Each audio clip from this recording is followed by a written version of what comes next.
नवव्यूहार्चन विधि, पूजानुक्रम निरूपण। श्री हरि ने रुद्र से कहा, गरुड़ ने कश्यप ऋषि को जो नवव्यूह की पूजा का वर्णन सुनाया था, उसको अब मैं कह रहा हूं, आप सुने। साधक सबसे पहले योग क्रिया के द्वारा जीवात्मा को मस्तक, नाभि और हृदय रूपी आकाश नामक तत्व में प्रविष्ट करे। तदंतर वह रम इस अग्नि बीज मंत्र से 5 भौतिक शरीर का शोधन करे। इसके बाद वह वायु बीज मंत्र से उस संपूर्ण शरीर के लय की भावना करे। तत्पश्चात वह लम इस बीज मंत्र से चराचर जगत के साथ उस विलीन हुए शरीर के संप्लावित होने की भावना करे। उसके बाद वह वम इस बीज मंत्र से पुनः स्वयं में अमृत की भावना करे। तदनंतर अमृत के बुदबुदों के बीच मैं ही पीतांबरधारी चतुर्भुज भगवान श्री हरि हूं, ऐसा मानकर आत्म तत्व के ध्यान में निमग्न हो जाए। इसके बाद शरीर तथा हाथ में 3 प्रकार का मंत्र न्यास करना चाहिए।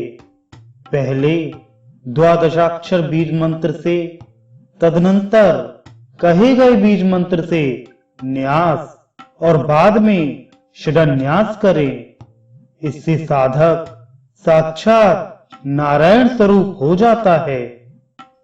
साधक दक्षिण अंगुष्ठ से प्रारंभ कर मध्यमा अंगुली पर्यंत न्यास करे। उसके बाद वह पुनः मध्य अंगुली पर ही 2 बीज मंत्र से न्यास करके पुनः शरीर के विभिन्न अंगों पर न्यास करे। क्रमशः हृदय, सिर, शिखा, कवच, मुख, नेत्र, उदर और पीठ भाग से अंगन्यास करते हुए दोनों बाहु, दोनों हाथ, दोनों जानू और दोनों पैरों में भी न्यास करना चाहिए। तदनंतर अपने दोनों हाथों को कमलवत आकृति प्रदान करके उसके मध्य भाग में दोनों अंगुष्ठों को सन्निविष्ट करे। तत्पश्चात उसी मुद्राकृति में परम तत्व स्वरूप अनामय सर्वेश्वर भगवान नारायण का चिंतन करे।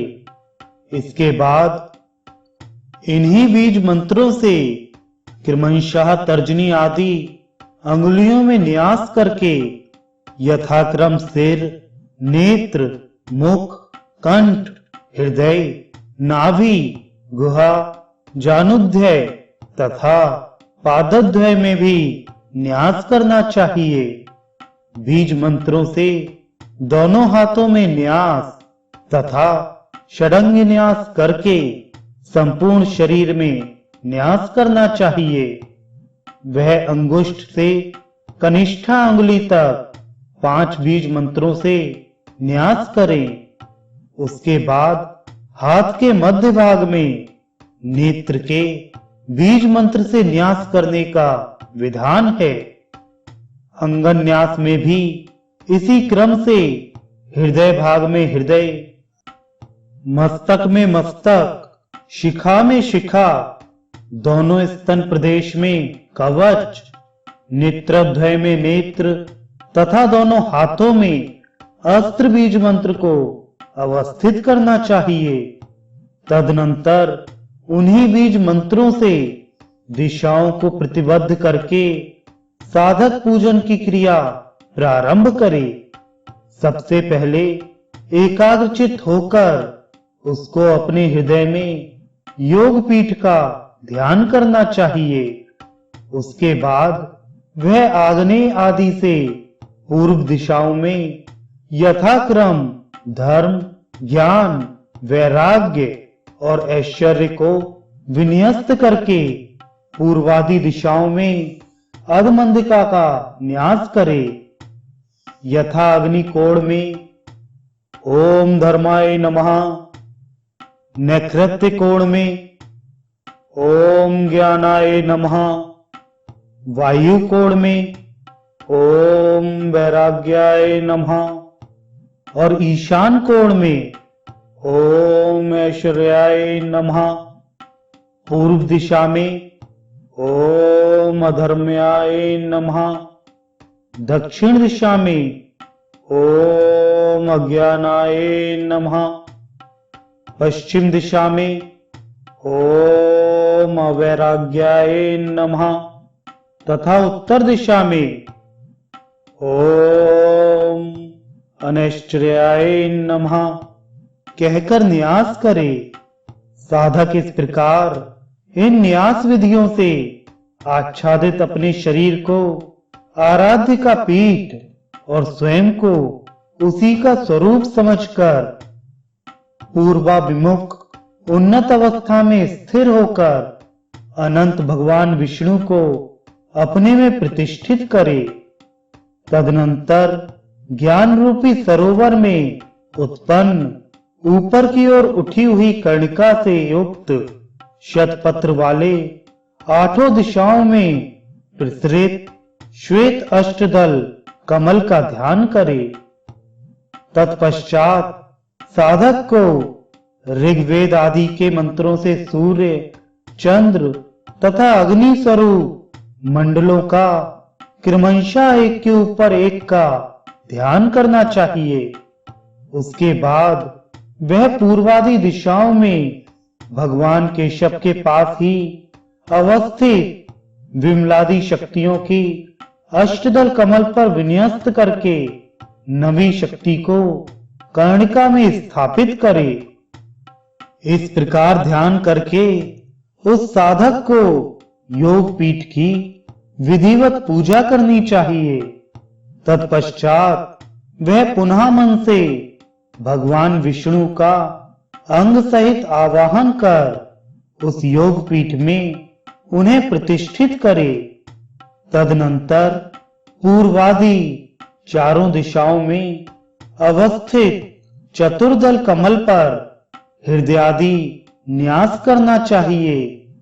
कमल के मध्य भाग में तथा कोणों पर अस्त्र मंत्र का न्यास करें, अर्थात उसके पूर्व दल में हृदयाय नमः, दक्षिण दल में शीर्षे स्वाहा, पश्चिम दल में शिखाए वषट, उत्तर दल में कवचाए हुम, मध्य में नेत्रत्रयाय वषट तथा कोण में अस्त्राय फट कहकर न्यास करना चाहिए।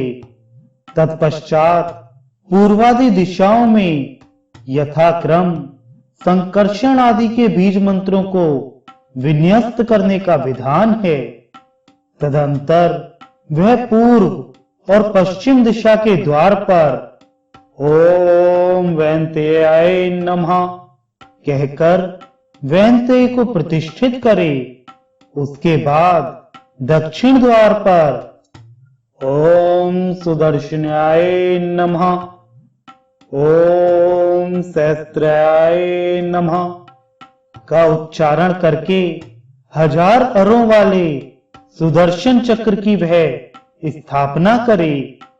तदनंतर दक्षिण द्वार पर ओम श्रीयाय नमः मंत्र से श्री का न्यास करके उत्तर द्वार पर ओम लक्ष्मीयाय नमः मंत्र से लक्ष्मी को प्रतिष्ठित करे। साधक को इसके बाद उत्तर दिशा में ओम गदाय नमः मंत्र से गदा, कोणों में ओम शंख्याय नमः मंत्र से शंख का न्यास करना चाहिए।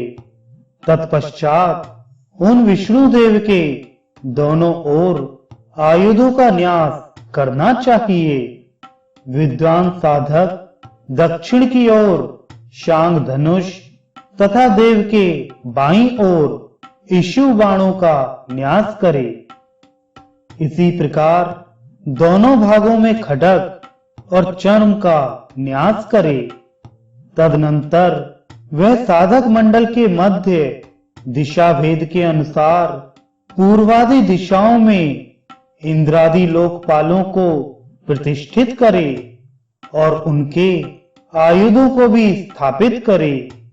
उसके बाद विद्वान साधक को ऊपर की ओर ओम ब्रह्माणे नमः मंत्र से ब्रह्मा तथा नीचे की ओर ओम अनंताय नमः मंत्र से अनंत देव का न्यास करना चाहिए। इस प्रकार साधक के सभी देवों का न्यास एवं ध्यान करके उनकी पूजा करे और उनके सामने उनकी ही मुद्रा का प्रदर्शन करे। अंजलिबद्ध होना प्रथम मुद्रा है। इसके प्रदर्शन से शीघ्र ही देव सिद्धि हो जाती है। दूसरी वंदनी मुद्रा है और तीसरी मुद्रा हृदय सकता है। इस मुद्रा में बाएं हाथ की मुट्ठी से दाहिने हाथ के अंगूठे को बांधकर बाएं हाथ के अंगूठे को ऊपर उठाए हुए हृदय भाग से संलग्न रखना चाहिए। विहु पूजा में मूर्ति भेद से इन तीन मुद्राओं को साधारण मुद्रा माना गया है। दोनों हाथों में अंगूठे से कनिष्ठा पर्यंत 3 अंगुलियों को नवाकर क्रमशः उन्हें मुक्त करने से 8 मुद्राएं बनती हैं।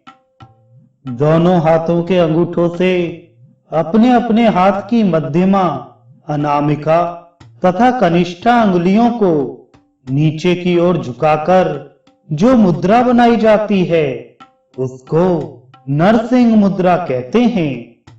दाहिने हाथ के ऊपर बाएं हाथ को उत्तान स्थिति में रखकर प्रतिमा के ऊपर धीरे धीरे घुमाने को वाराही मुद्रा कहते हैं। भगवान वाराह को सदा ही यह प्रिय है।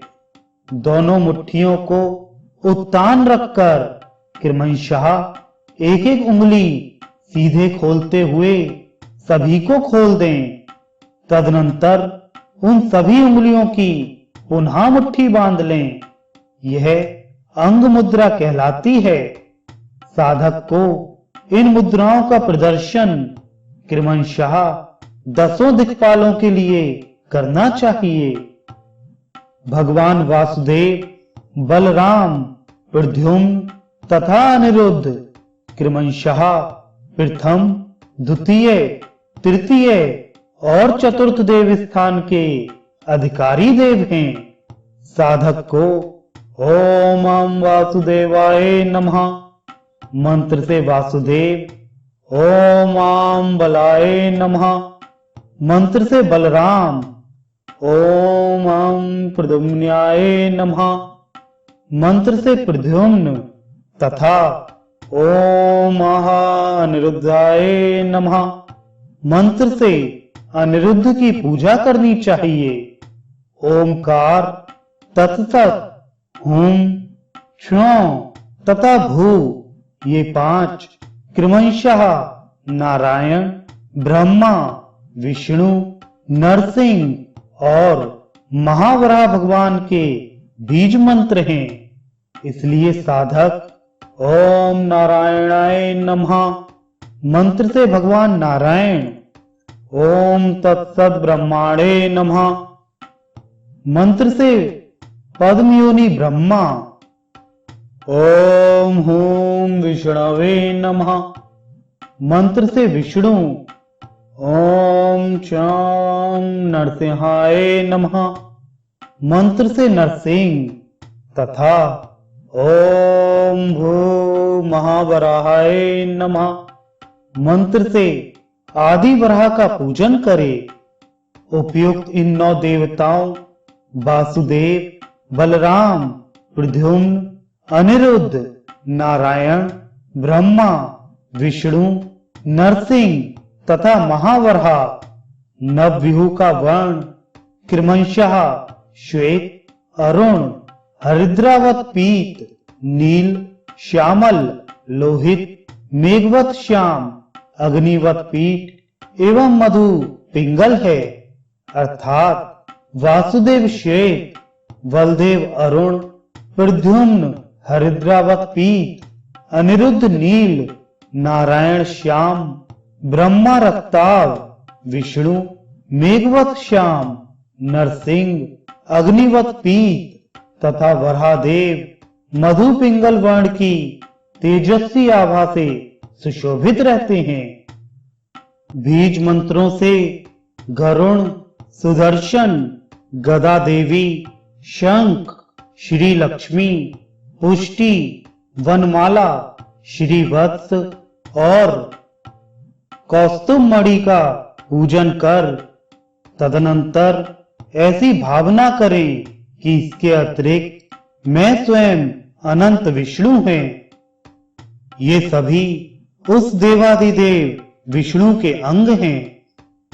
गरुण कमल के समान लाल, गदा कृष्ण वर्ण, पुष्टि श्रेष पुष्प रंग के समान आभा से समन्वित तथा लक्ष्मी स्वर्ण कांति से सुशोभित हैं। शंख पूर्ण चंद्र की कांति के समान श्वेत और कौस्तुभ मणि नवोदित अरुण के सदृश वर्ण वाला है। चक्र सहस्त्र सूर्यों की कांति के सदृश है और श्री वत्स कुंद पुष्प के समान श्वेत है। वनमाला 5 वर्णों से युक्त पंचवर्णी और अनंत भगवान मेघ की भांति श्याम वर्ण का है। जिन अस्त्रों के रंगों का वर्णन यहाँ नहीं किया गया है वे सभी विद्युत कांति के समान हैं। भगवान विष्णु के इन समस्त अंगों की पुंडरीकाक्ष नामक विद्या से अर्घ्य और पाद्यादि समर्पित करने चाहिए।